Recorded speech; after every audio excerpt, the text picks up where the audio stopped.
प्यारे बच्चों, welcome to my channel Verma study 2020 बुकलाना। मैं यूपी बोर्ड के क्लास 11th के छात्र छात्राओं के लिए ज्योग्राफी सब्जेक्ट को हिंदी माध्यम से मैं फुल कोर्स कराऊंगा। यदि आप फुल कोर्स करना चाहते हैं तो मेरे चैनल को सब्सक्राइब कीजिए और बेल आइकन को प्रेस करना ना भूलें, ताकि जो भी वीडियो मैं अपलोड करूं उसका नोटिफिकेशन आपको सबसे पहले मिल सके। प्यारे बच्चों, भौतिक भूगोल के मूल सिद्धांत में चैप्टर 9 सौर विकिरण ऊष्मा संतुलन एवं तापमान चल रहा है। आज दूसरा वीडियो है, अर्थात पार्ट 2 है। आज हम लोग पढ़ेंगे पृथ्वी का ऊष्मा बजट, जिसको हम ऊष्मा संतुलन भी कहते हैं। देखिए, नाम से ही लग रहा है ऊष्मा बजट। पहले हम केवल बजट की बात करें। हर आदमी का बजट होता है, कितना आय हुआ, कितना व्यय हुआ, उसका लेखा जोखा रखता है बजट में। केंद्र सरकार भी बजट पारित करती है, रेलवे बजट, पंचवर्षीय योजनाओं का बजट। तो जिस प्रकार मान लीजिए किसी व्यक्ति का 10,000 रुपये आय है, अब उसने कितना खर्च किया, 5,000 रुपये खर्च किया, व्यय किया, तो 5,000 उसका बैलेंस बचा।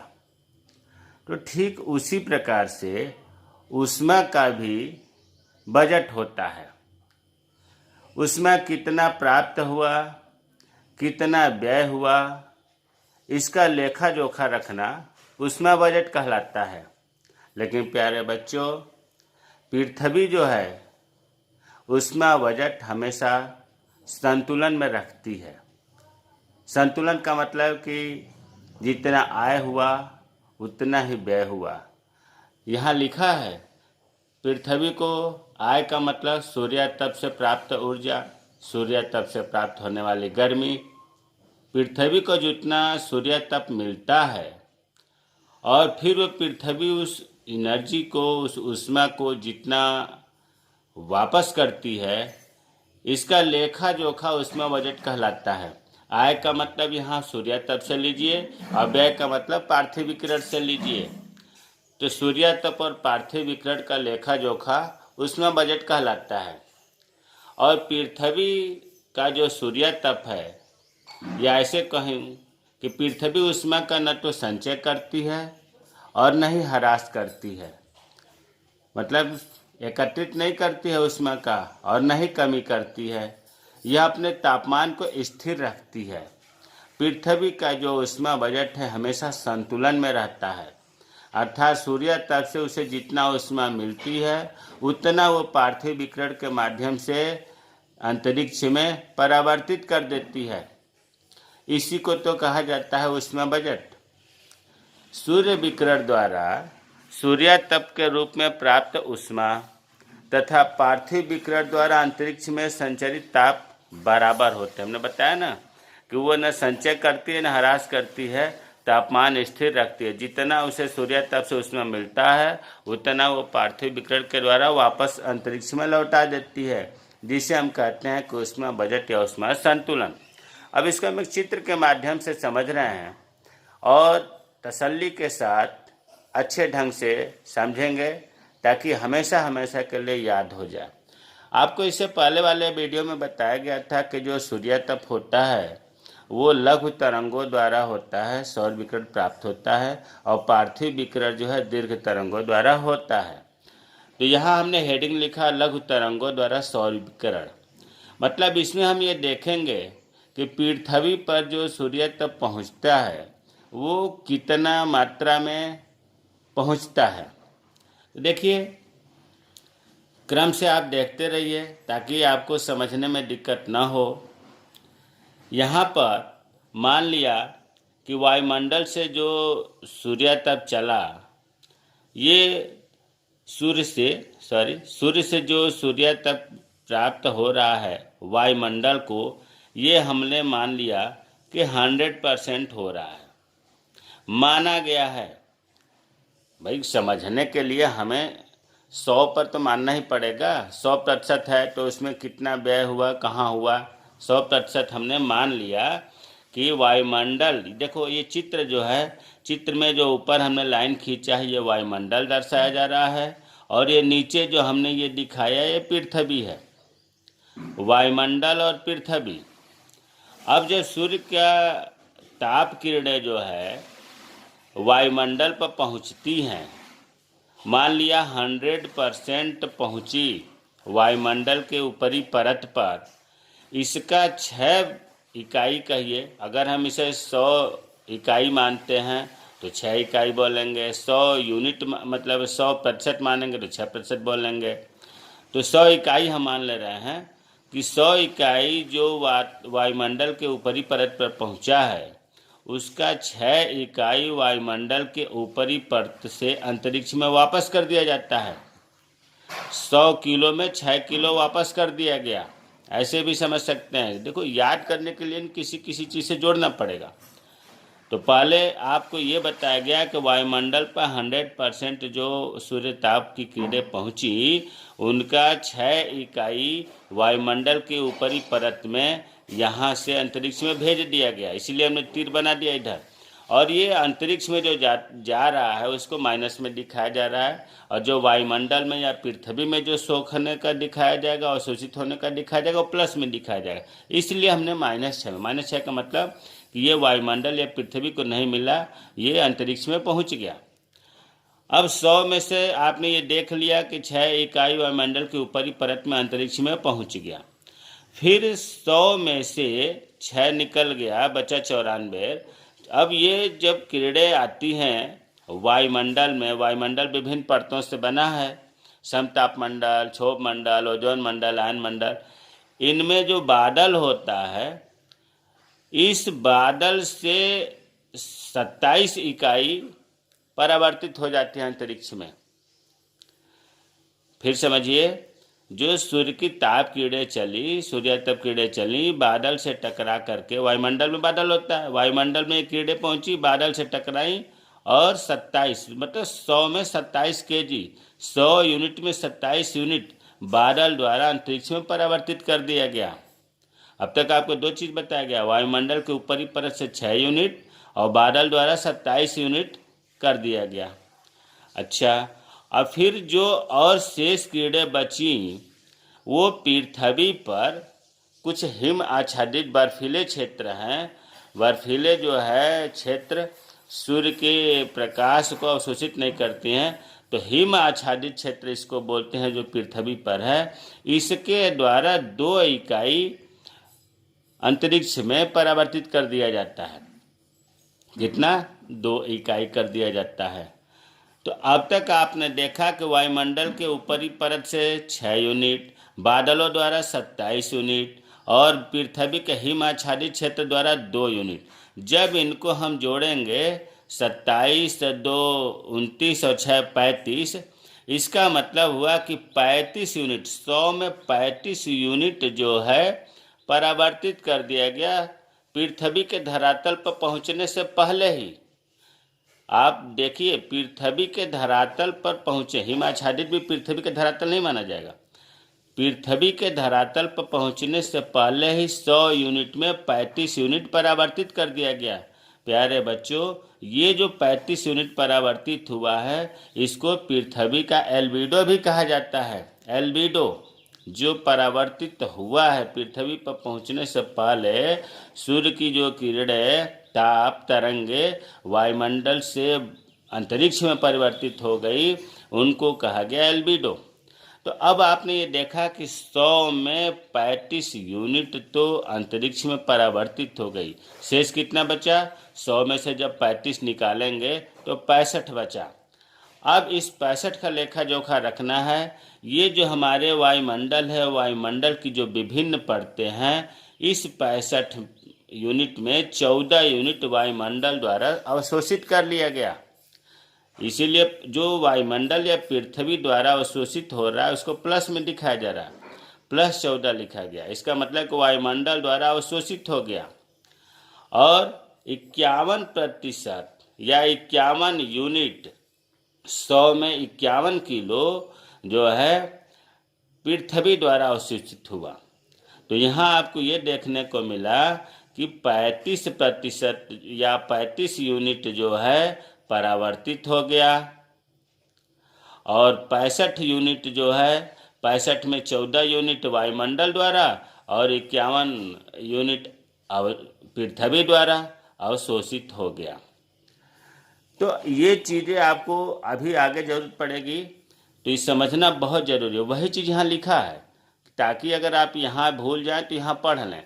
माना कि वायुमंडल की ऊपरी सतह पर प्राप्त सूर्य तप कितना है 100%। 100 यूनिट में 35 यूनिट पृथ्वी के धरातल पर पहुँचने से पहले ही अंतरिक्ष में परावर्तित हो जाती हैं, जो कि हमने देखा।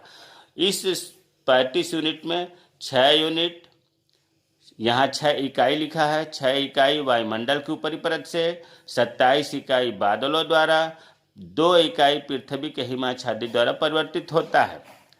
और जो 100 इकाई में शेष 65, भाई 35 यूनिट तो परावर्तित हो गया, अंतरिक्ष में चला गया, और जो 65 बचा इसमें बताया गया है कि 14 यूनिट 14 इकाई तो वायुमंडल द्वारा अवशोषित हो गया और 51 इकाई पृथ्वी द्वारा अवशोषित हो गया। इसका मतलब यह हुआ कि 100 यूनिट में 51 इकाई पृथ्वी पर पहुंचा। दो चीज अभी आगे जरूरत पड़ेगी, 14 यूनिट 14 इकाई वायुमंडल द्वारा अवशोषित हुआ है और पूरे पृथ्वी मतलब वायुमंडल और पृथ्वी को मिलाकर के 65 यूनिट अवशोषित हुआ है। तो ये चीज़ें कहलाती हैं लघु तरंगों द्वारा सौर विकिरण। मतलब ये सूर्य के द्वारा जो ताप की किरणें चली, सूर्य तप जो प्राप्त हुआ उसमें 35% परावर्तित हो गया, 65% वायुमंडल और पृथ्वी द्वारा अवशोषित हो गया। अब हम इसका उल्टा देखते हैं, पार्थिव विकिरण। पार्थिव विकिरण का मतलब हुआ कि पृथ्वी के द्वारा जो ऊष्मा है उसे वायुमंडल या अंतरिक्ष में वापस कर देना पार्थिव विकिरण कहलाता है, और यह दीर्घ तरंगों के रूप में होता है। इसलिए हेडिंग बना है दीर्घ तरंगों द्वारा पृथ्वी का विकिरण। अब यहाँ जो है आपको समझना बहुत जरूरी है। अभी हमने बताया था कि पृथ्वी पर 51% जो है या 51 यूनिट, 100 में 51 किलो पृथ्वी द्वारा अवशोषित होता है। और दूसरा ये भी बताया था कि जो 14 यूनिट है सूर्य तप द्वारा वायुमंडल में अवशोषित हुआ। अब यहाँ ये समझिए कि 51 पृथ्वी के द्वारा बात हो रही है, इसीलिए पार्थिव विकिरण या पृथ्वी का विकिरण कहा गया है। पृथ्वी जो पाई है उसे वापस कर रही है, कौन सा कितनी मात्रा में कर रही है ये समझना है। तो पृथ्वी 51 यूनिट में 34 यूनिट वायुमंडल द्वारा अवशोषित हो जाता है। ये जो वापस करती है तो कितना 34 यूनिट वायुमंडल की जो विभिन्न परतें हैं, क्षोभ मंडल, समताप मंडल, आयन मंडल, ओजोन मंडल, इनके द्वारा अवशोषित कर ली जाती है। और प्यारे बच्चों 34 जब निकाल देंगे तो 17 यूनिट बचा। ये 17 यूनिट पृथ्वी के द्वारा डायरेक्ट अंतरिक्ष में परावर्तित कर दिया जाता है। इसीलिए अंतरिक्ष में जाने वाले को माइनस में दर्शाते हैं। -17 इकाइयाँ सीधे अंतरिक्ष में परावर्तित कर दी जाती हैं पृथ्वी के द्वारा डायरेक्ट।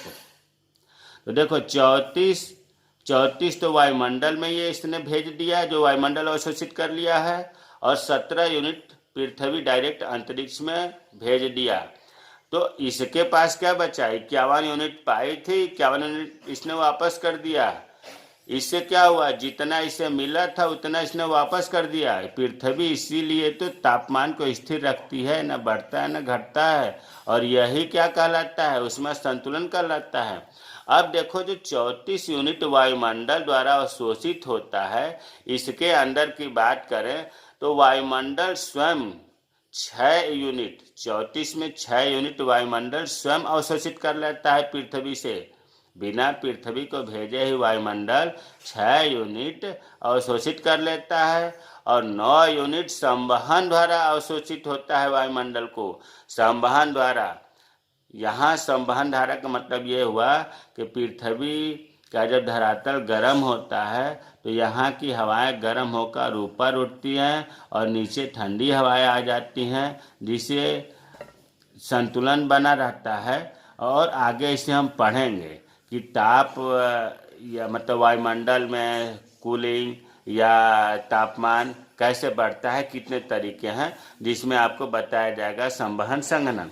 तो यहाँ तो आप इतना ही समझिए केवल कि 34 यूनिट में 6 यूनिट तो वायुमंडल स्वयं अवशोषित कर लेता है और 9 यूनिट संवहन के द्वारा अवशोषित होता है और 19 यूनिट संघनन द्वारा का मतलब बादल बनने में अवशोषित होता है। तो इनको जब हम जोड़ेंगे तो 34 यूनिट हो गया। अब ये आपको समझ में आ गया कि 51 यूनिट में 34 यूनिट तो वायुमंडल द्वारा अवशोषित हो गया और 17 यूनिट डायरेक्ट पृथ्वी अंतरिक्ष में भेज दी।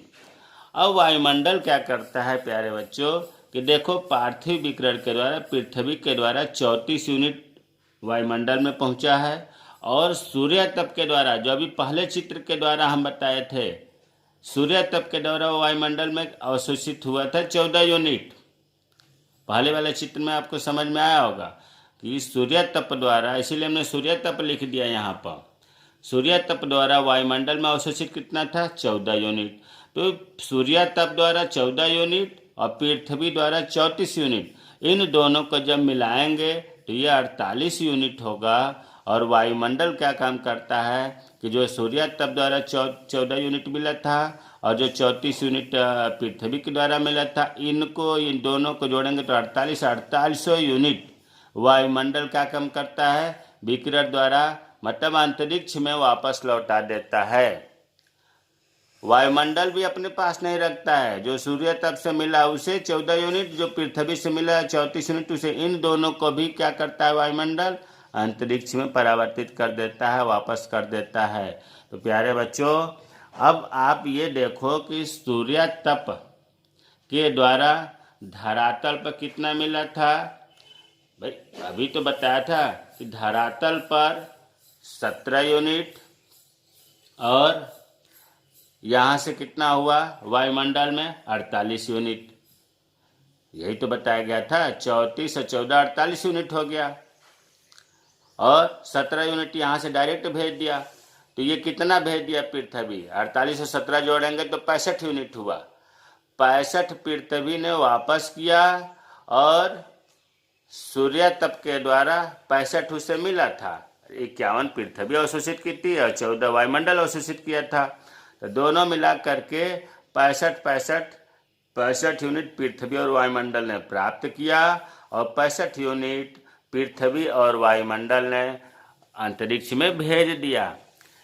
इसको यही चीज़ हमने लिखा है यहाँ पर कि पृथ्वी के धरातल तथा वायुमंडल से अंतरिक्ष में वापस लौटाने वाली विकिरण की इकाइयाँ क्रमशः 17। भाई पृथ्वी के धरातल द्वारा कितना वापस अंतरिक्ष में भेजा गया? 17 यूनिट। और वायुमंडल द्वारा कितना भेजा गया? 48 यूनिट। दोनों का योग 65 हो गया।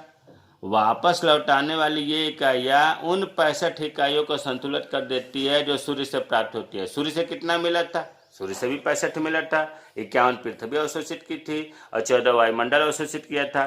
तो 65 यूनिट मिला और पृथ्वी वायुमंडल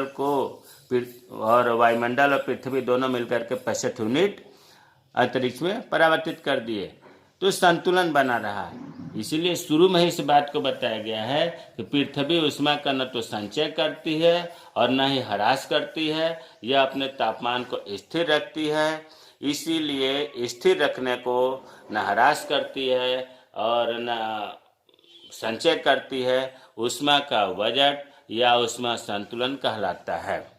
प्यारे बच्चों, मुझे उम्मीद है कि पृथ्वी का ऊष्मा बजट, जिसे हम ऊष्मा संतुलन कहते हैं, खूब अच्छी तरह से समझ में आया होगा। लघु तरंगों द्वारा सौर विकिरण, सूर्य तप द्वारा जिसको कह सकते हैं, दीर्घ तरंगों द्वारा पृथ्वी का विकिरण, इसको पार्थिव विकिरण कहते हैं, समझ में आया होगा। अगर कहीं कोई दिक्कत है, नहीं समझ में आया है, तो आप कमेंट करना, मैं रिप्लाई करूँगा। मेरे चैनल को सब्सक्राइब कीजिए। जय हिंद, जय भारत।